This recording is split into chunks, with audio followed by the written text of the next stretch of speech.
So back in the day, the Blair Witch Project was labeled as one of the scariest movies of all time. Oftentimes labeled scarier than The Exorcist. And with all of the marketing and the fake documentaries about the Blair Witch, along with websites that really sold the idea of 3 college students going missing in the woods, it truly was a terrifying movie. However, here in the year 2025, it's kind of boring.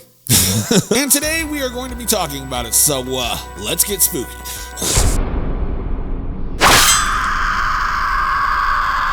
Greetings everyone, my name is Nightshade. This is The Night Shift, a home for all things spooky, and today we're looking at the Blair Witch Project, released in 1999. Now when this movie first came out, it was an absolute phenomenon. Like, the amount of hype that this film had was out of this world, and unlike anything that I've seen in recent years. Like, horror movies are not nearly as hyped up as this film was. Everybody was talking about this movie, and you could go to Walmart and they would have these fake documentaries about the Blair Witch to help build up the suspense of the Blair Witch. I didn't have any internet at my house, but I did use the school computer to look up things about the Blair Witch Project and just really dived into this film head on, and my small friend group at the time was just obsessed with the Blair Witch Project. So much so that, my friend group in grade school all made a pact that once we left high school, we would all meet up with each other and go try to find the Blair Witch ourselves. However, in my defense, this was sold as like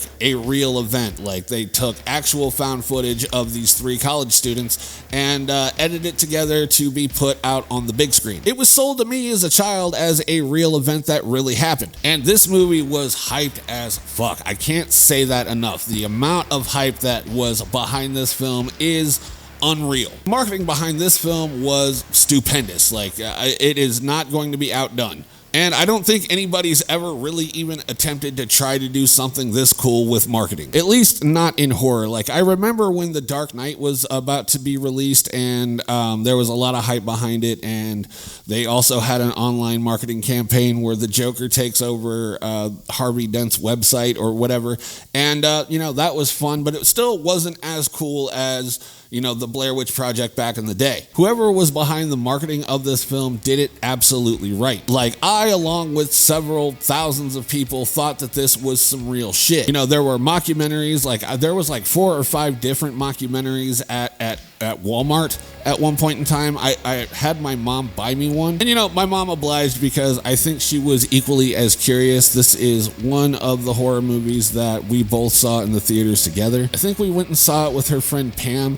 And that movie was nightmare fuel for me, for sure. This time of year always has me thinking about going camping. And so one night when I was at work, I was daydreaming about camping, and I was like, oh, you know what? This would be a perfect time to go and watch the Blair Witch Project, and we can do a video on it, which is what we're doing here. And whenever I went to watch this film again, I was kind of bored. This is a film where hardly anything really happens. Everything is done with really poorly handled video. And there's a couple spooky moments scattered throughout, but overall, this movie is kind of boring, which is why the title of this video is what it is. So let's go ahead and get into the review. What I'm going to do for this video is I'm going to break this down into 2 categories, the positives and the negatives. Let you know what I liked about this film and what I didn't like about this film. Then I'm going to tell you about my favorite scene in the film, and then we will score this out of a possible 10 and end the video. But here on The Night Shift, we always start off on the bright side with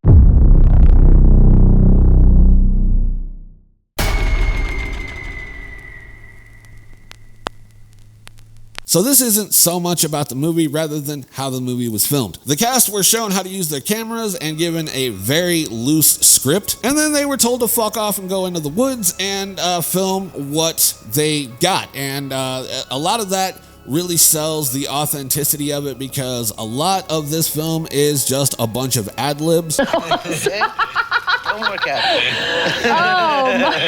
Like people fresh out of college who barely know each other, just out there winging it pretty much, and it really does sell the effect that this is really happening. And then throughout the filming, production would actually like genuinely fuck with these kids, and so like it really sold the authenticity of the fear because they had no idea that that was going to happen. A lot of the screams that were in this film are genuine screams of terror, and I appreciate that. Oh my God, what the fuck is that? What the fuck is that? They just don't traumatize actors the way that they used to. And you know, I'm not actually pro traumatizing your actors. I think that you can make good horror films in a perfectly sound and healthy work environment. I'm just saying you don't get those authentic screams anymore. Anyways, moving on to our next positive. We have...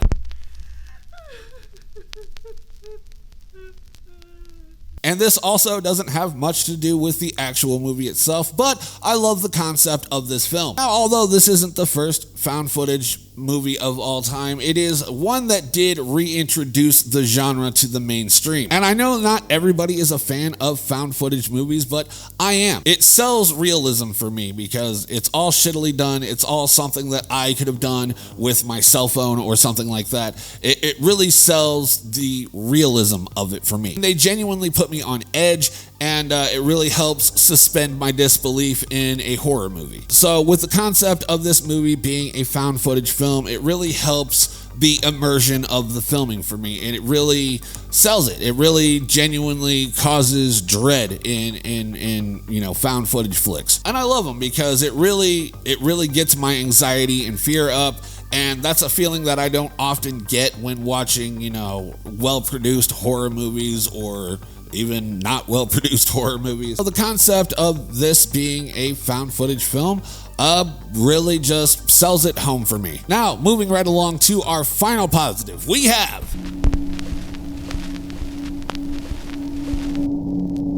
Again, this one doesn't have much to do with the movie itself. We will get into that in the negatives department. However, this movie's legacy will live forever. If it wasn't for the Blair Witch Project reintroducing the concept of a found footage film, we might not have gotten films like Wreck or Quarantine, which is the American version of Wreck, or the Paranormal Activity franchise. We wouldn't have gotten films as good as, like, you know, the St. Francisville Experiment or Cloverfield. And I think all of those films are phenomenal. I think they are great. So even though I may not have a whole lot of positives to say about the movie itself, the legacy and the marketing and just everything about this film will live on in infamy. This film revitalized the found footage subgenre of horror, and for that, it automatically deserves my respect. So with all of the positives out of the way, we move on to the not so bright side of things with...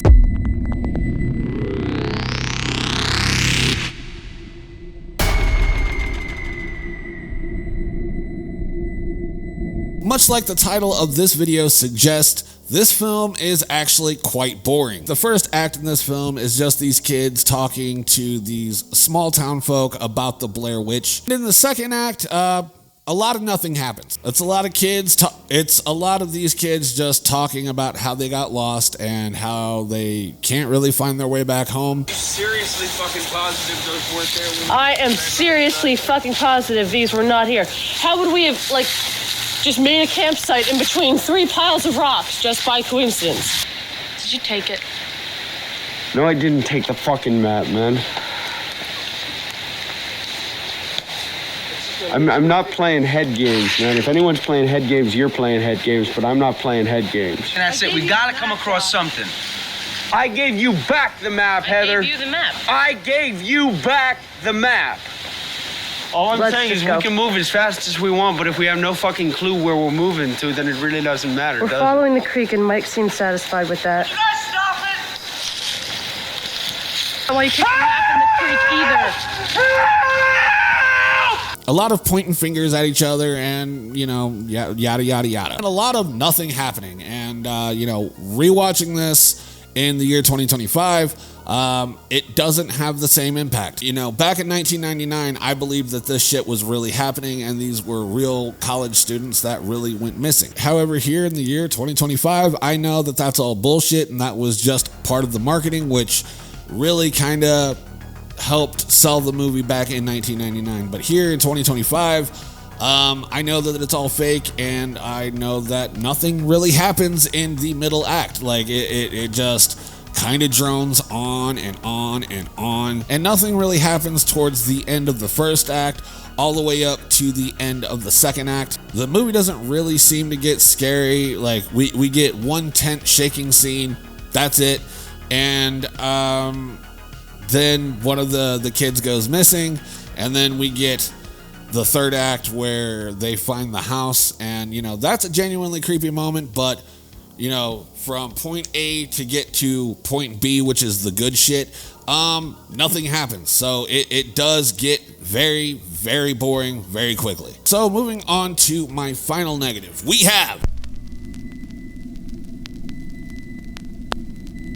So there's not really a whole lot to the story of this film. 3 kids travel to make a documentary about a Blair witch. They get lost in the woods and fucking die. That's it.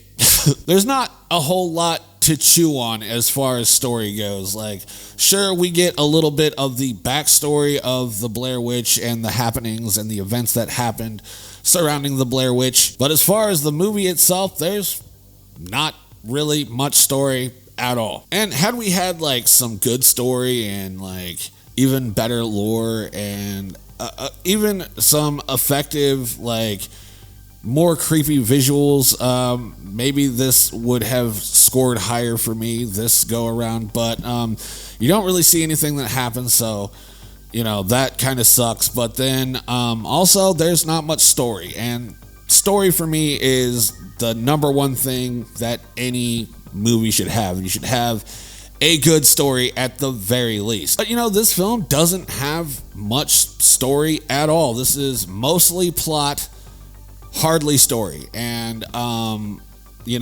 unfortunately, that's going to be a huge negative for me. Kids are lost in woods. That's it. There's nothing else to really chew on in this film. And with that being said, that really accentuates the last point, that this is a boring film because we don't have much story to chew on. And you know what? That's going to do it for the review portion of this video. I know we're trucking right along. So now, before we score this out of 10, let's go ahead and talk about...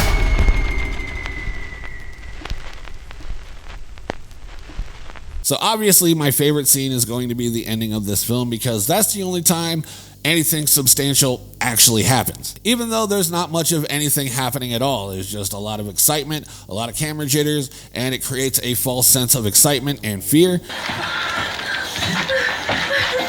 I'm getting downstairs. Come on! I hear him downstairs! Come on! Josh! But that false sense of excitement and fear do kind of work for me. And we're going through an old decrepit building with, handprints all over the walls, which is lore that was earlier dropped in the townsfolk segment. I also think black and white cinematography is off-putting on its own, and Heather has the black and white camera, and it's all very shaky and very off-putting. And then she travels all the way down in the basement, and basements are inherently creepy in and of themselves. To which she finds Mike in the corner, and then the camera just falls, and that's the end of the video. We don't really get a sense of relief or even know what the fuck happened. And honestly, I appreciate the fact that they ended this movie on a question mark. So now that all of that is out of the way, I'm going to score this film a solid 4 out of 10. However, young me back in 1999, I would have given this a solid 9 out of 10 because it did genuinely scare the shit out of me whenever I was a child. So that is just about going to do it for me. If you liked the video, let me know by leaving me a like. Comment down below what you want to see on the channel next. I will do my best to accommodate, I really will. And until next time, my name is Nightshade. This has been The Night Shift, and I will see you in the next video. Stay spooky, my friends.